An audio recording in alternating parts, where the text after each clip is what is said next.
My first Exia kit is the Master Grade, which was not quite disaster as everyone told me about, but it is far from best Exia you could get.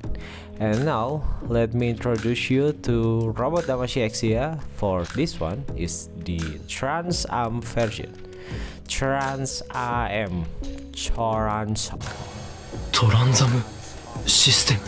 This figure is far from today's standard of Robot Damashi. Well, of course, because this figure is released on 2009. Anyway, let's start.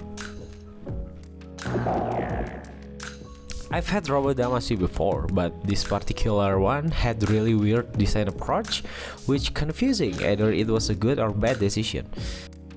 Anyway, let's check the accessories.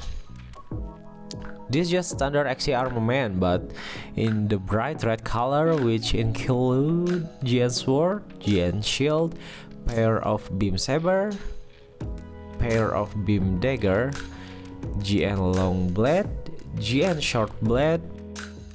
Another thing, the not so clear part is made out of rubbery plastic, which I don't know if it's still used in the recent Robot Damashi, but the side note is it will turn yellow over time.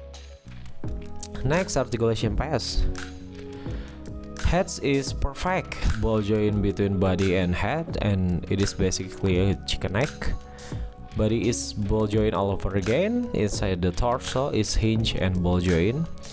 On the hip is the same, and you got some wiggle on the GN reactor. The one that connect body to the arm is the weirdest because it is just rod of ball joint between body, and it is shit because when you try to move the arm, the whole chest armor are also rotating. The arm is pretty standard, hinge shoulder armor, double joint elbow plus ball joint hand.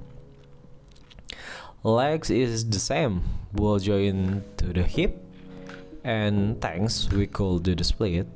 Double joint knee, shitty ball joint on the ankle, and you get the rotation and bend on the feet.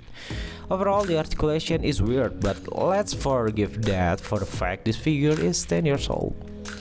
For the conclusion, this figure is weird and okay, I guess, but this figure is considerably rare even for the regular one, except for the second hand.